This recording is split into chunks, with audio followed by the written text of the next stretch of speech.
Hey everybody, how's it going? Welcome to the No DQ live recap of WWE NXT for August the 19th, 2020. NXT TakeOver 30 is this coming Saturday night. NoDQ.com will have live coverage of the event. I will be doing a post-takeover live stream recapping the show. I'll also be talking about AEW Dynamite. Dynamite, not on tonight, but it will be Saturday night. And Dynamite's second hour will be going head-to-head with the first hour of the TakeOver pay-per-view. Will be a big night Saturday night, but right now, we got the go-home show before TakeOver. Shout out to everybody in the chat room, whether it's watching live or on demand. I appreciate your viewership. We kicked off the show straight to the point with a match. Johnny Gargano versus Ridge Holland to determine one of the final two spots for the North American ladder match at the TakeOver pay-per-view. And during this match, you had Candice LeRae at ringside, and she provided a distraction. Holland was favoring his arm during the match and then started to make a comeback on Gargano.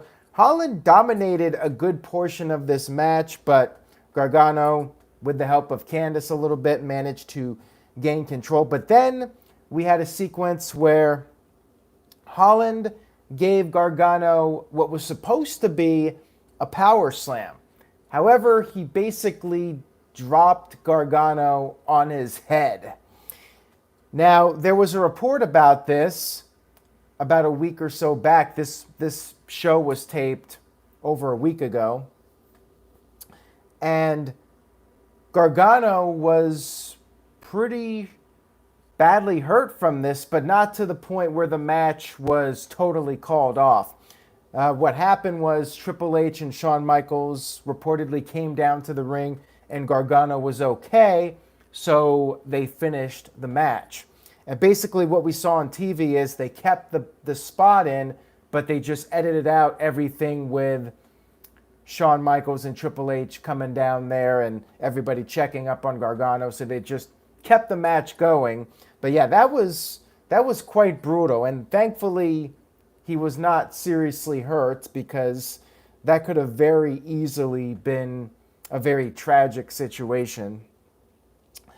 Anyways, after all that went down, the match did continue, and Candice LeRae once again had her interference moment where she grabbed the leg of Holland as he was trying to get back into the ring, and then Gargano hit the one final beat to score the victory, and he was still holding his neck at the end of the match, which I'm guessing wasn't just selling. He was pretty hurt.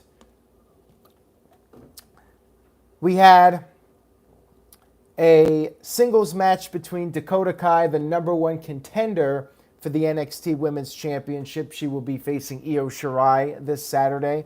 She was up against Jessi Kamea, and this was basically an enhancement match to put over Dakota going into the pay-per-view. But Jessi had a little bit of offense. It wasn't a total squash, but Dakota Kai did pick up the victory with the GTK. And then after the match, Kai cut a promo and said that Io Shirai is focused on Dakota's past. Dakota said she's focused on the future, and that's, of course, winning the NXT Women's Championship. We had Io Shirai come down to the ring. There was a fight. They ended up brawling by the staging area, and then Raquel Gonzalez, who has been absent from television for several weeks, made her return, attacked Io, brought Io back into the ring, and then the two of them beat her down, and Dakota Kai celebrated. The odds certainly stacked against Io Shirai heading into Saturday. By the way, we'll be doing predictions for NXT TakeOver Thursday night, 7 p.m. Eastern, 4 p.m. Pacific, and like all the other live streams, they will be available on demand if you're not able to watch it live. We had Tegan Knox interviewed backstage, and she talked about Candice LeRae, how they were friends for a long time, but clearly they have some issues. And she said the problems, they're gonna work them out, and Knox said she's ready to talk with Candice. We had Legado del Fantasma versus Breezango and Isaiah Swerve Scott in a 6-man tag team match. Fandango was favoring his arm, which was recently injured. And then Fandango, after being beat down for a while during the match, tagged in Swerve. Swerve went to town on everybody. He hit his finisher and was on the verge of winning the match, but the referee would not count because just a few moments prior to that, Swerve got knocked into Tyler Breeze, who was standing in their corner, and the referee counted it as a tag because Swerve used his hand when he was being knocked into Breeze to try and stop the impact of it. Referee, what a jerk that referee is. Like, clearly Swerve did not intend to tag him, but the referee had to be a dick about it.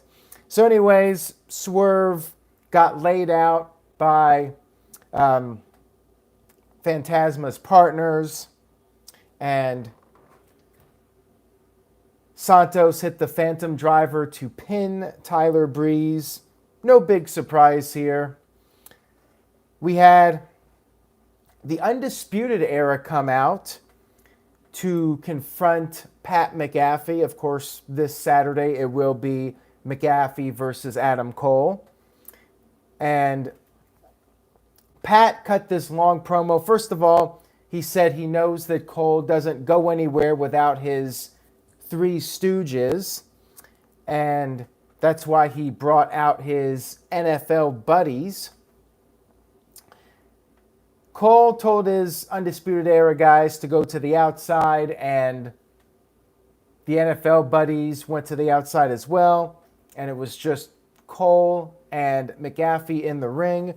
McAfee talked about how he outsmarted Cole in Cole's own business. He's the biggest star of the brand, even though he's an outsider.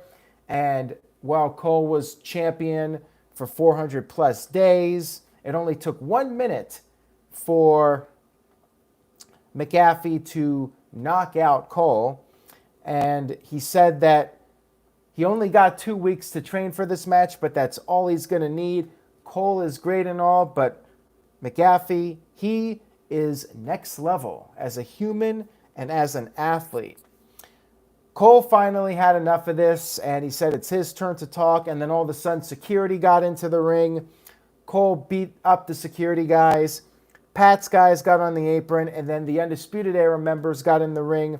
Cole got into Pat's face and said he's going to make Pat his bitch at the pay-per-view, and then the Undisputed Era took their leave. Pretty good segment here. I liked Pat's promo. I thought he did a good job, and he was clearly the heel here, calling the fans idiots and taking all these shots at the UE. I mean, very much a heel in this match, or in this storyline, I should say, and the match coming up. We had a tag team match between the women, Aaliyah and Mercedes Martinez up against Rhea Ripley and Shotzi Blackheart. It was back and forth for a while, and then Robert Stone got on the apron for the interference. Ripley ended up getting sent into the post, and then Martinez attempted to go for a kick on the apron, but she missed, and then Ripley picked up Martinez and powerbombed her over the barricade. We did not see the landing. I'm guessing there was a crash pad there. Martinez powerbombed, and then they went to a different camera shot, and she's laying there on the concrete. But, I mean, clearly there was some kind of crash pad there. And then back in the ring, Shotzi Blackheart ended up hitting the senton to score the pinfall over Aaliyah. Tag match was fine. The babyface ladies get some redemption against the Robert Stone brand. We had a Keith Lee and Karrion Kross video package to the Metallica song Frantic off the classic Saint Anger album. I actually like that album. I know that a lot of people hate on it, but I don't mind the album. Then we had our main event of the evening. And before I get to that, Gary says, sorry guys, but this was a sleeper show, and that's a very rare thing for NXT. Yeah, well, I'm not seeing a lot of comments here in the chat room, so apparently this wasn't a very noteworthy show to you guys. Come on, guys, we're doing a live stream here, and we got to get some interactions in the chat room. So let me know what you thought about the show, and I'll read off some of the comments. But we had Finn Balor versus Velveteen Dream. And during the match, Cameron Grimes came down to the ring. He climbed up one of the ladders that was set up. He grabbed the championship, and he was distracting Finn Balor. Stupid babyface Balor, of course, falls for the distraction. He starts climbing up the ladder, going after Grimes, leaving himself open to an attack by his opponent, Dream. And sure enough, that's what Dream does. Dream throws him back in the ring, goes for the Dream Valley driver, which Balor countered. And then Balor went up to the top for the coup de grace, but then Grimes started trash talking. And once again, second time, we have Balor getting distracted. Dream takes advantage again and hits a suplex, a superplex. Then we had Johnny Gargano come down to the ring, who's a heel, by the way, but I guess it's every man for himself. He tips over the ladder, which is what Balor should have done in the first place if he was going to take care of Grimes instead of climbing up the ladder after him. So Gargano tips over the ladder, and Grimes goes into the ring and falls on the referee, so the ref gets taken out. Then Dream and Balor knock each other out, and Gargano grabs the championship. Bronson Reed comes out, and then Damian Priest sneaks up behind Gargano, punches Gargano, and then Priest grabs the title. Him and Bronson Reed fight. All hell breaks loose. Everybody's fighting each other. And then Timothy Thatcher shows up and attacks Finn Balor. Dream once again takes advantage of the situation, hits the DVD, and then hits the flying elbow. Referee comes to 1, 2, 3. Velveteen Dream, who is not the most popular guy in NXT right now, is going to take over. He beats Balor due to all the chaos and hell breaking loose. And then after the match, there's more shenanigans. Gargano super kicks Dream, and then Grimes, Priest, Reed, they all get back in the ring. They keep fighting, but in the end, it was Bronson Reed standing tall, holding up the championship. A lot of things happening here. Everybody running in, hitting each other with their moves. It was a bit excessive in my opinion. Like, I think they did maybe a little bit too much here, but yeah, I agree, Curtis. Convoluted ending. So yeah, not a lot of commentary about this in the chat room. The show was okay.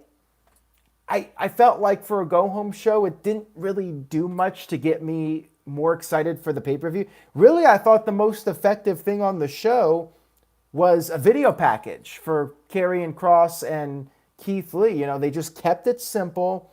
They did the video package, and yeah, hearing Frantic, I want to punch somebody in the face when I hear that song. That match got me pumped for the pay-per-view. But ladder match, I mean, I know the ladder match is going to be really good. But really, that whole final sequence with everybody coming in didn't really do much for me.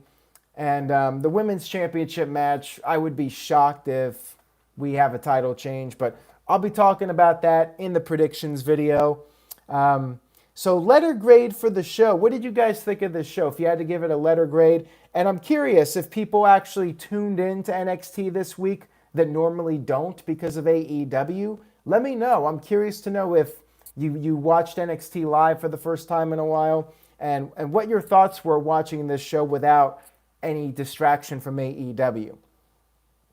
Gary gives it a C+, Tic Tat Tat with a C+, Michael with a C, Mr. Heavy Dude, or Mr. Heavy Metal Hero Dude with a C+, Kev with a C+, CC Drink with a C+, Israel Diaz gives it a C+, and Tyson with a B. I'm also going to give it a C+. I thought it was pretty average for an NXT show. Still pretty decent stuff, but nothing to really write home about, in my opinion. TJS with a $5 super chat. Thank you, TJS. He says, Ridge Holland has a lot of potential. I feel like he could be a major superstar. Also, Pat McAfee is 6'1", and Adam Cole is 6 foot. Not much taller. Is that so? I really didn't notice if Pat appeared to be taller than Cole or not. I know that's one of the things that Pat used against Cole was calling him short. Maybe they'll have to put some lifts in Pat's shoes to make him look taller. Ted Terminated by DQ with a $2 super chat says, it's no in-your-house Canadian Stampede, Rift. Well, I mean, when it's all said and done, it could end up being a really strong pay-per-view at the level of Canadian Stampede, but I would say Canadian Stampede had some really good build-up. I mean, that storyline at the time was great with the Hart Foundation. Really strong television. So, yeah, as far as build-up goes, I'd have to go with In Your House, Canadian Stampede. But I'm sure NXT will deliver on the pay-per-view. Now, Gary asked me about Renee Young, so I'll talk about that here before I wrap this up. Renee Young is apparently leaving WWE. She has not issued an official statement on leaving the company. It appears that she will be at SummerSlam and she will be finishing up SummerSlam weekend. Paul Heyman wrote something about her departure. Triple H dodged the question during a conference call, but he did say that he enjoyed, past tense, working with her. So I would presume she's done. It certainly appears that way. And I'm not shocked about it. I know some people were surprised, but to me, the writing was on the wall when Jon Moxley left. We've seen it before. CM Punk left WWE. AJ Lee shortly followed him out the door. Same thing with Cody Rhodes. He left WWE and then his wife Brandi ended up leaving.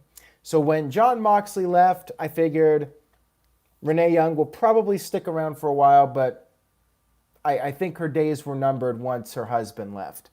And I think what probably kept her around longer was the WWE Backstage show. Getting to be part of something on Fox every week. You know, that was a big deal at the time. That was a new vehicle for Renee Young to be on a weekly show, having her own show on FS1, the WWE Backstage, CM Punk coming in, you know. It was something exciting, but then we had COVID-19 and the show pretty much fizzled out and no longer became a thing. There's been a lot of talk about her doing things outside of wrestling, possibly working for ESPN. I mean, I'm sure she's going to have a lot of opportunities. Of course, AEW seems like an obvious place, and maybe she'll do both. Maybe she'll do AEW and then do some other shows. I mean, I would think that AEW would potentially give her a deal where it would be non-exclusive and she could do other projects as well. And she's got her cookbook, so she's keeping busy right now.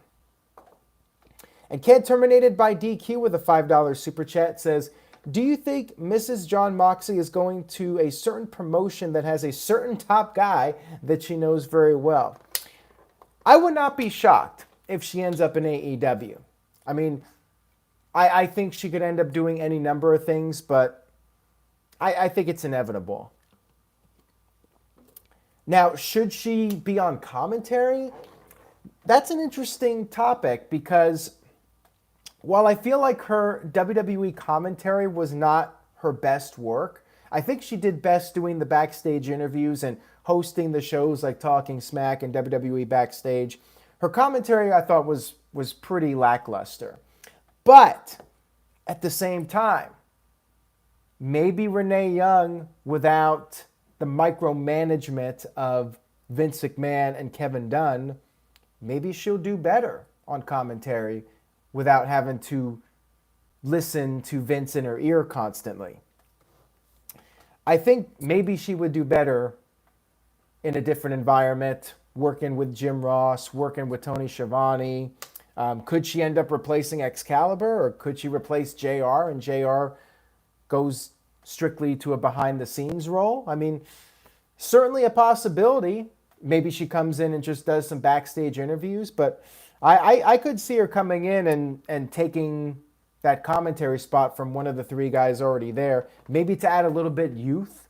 I mean, you got Excalibur, but Renee Young would bring some youth to the commentary desk. AEW's already doing well enough, though, in the 18 to 49, but hey, they could always use a little bit more leverage, a little bit more momentum. So yeah, if I had to make a prediction, I would say she'll likely at least make a one-time appearance in AEW, but I think she'll be there. At least short term, and maybe she'll get another gig with ESPN. We'll have to wait and see. I definitely think there's a lot of possibilities for her, and she could end up doing a number of things. And I hope she does whatever is happy for her. I mean, she had a pretty solid run in WWE for the past 6 years, and nothing lasts forever, and I wish her the best. So anyways, guys, that'll wrap it up for this live stream. I will see you guys next time for the NXT TakeOver predictions. Thursday night, 7 p.m. Eastern, 4 p.m. Pacific, with the Team No DQ members. We'll be talking about the matches, giving our thoughts. Take care, everybody. Stay safe. Be positive. And I will see you guys next time.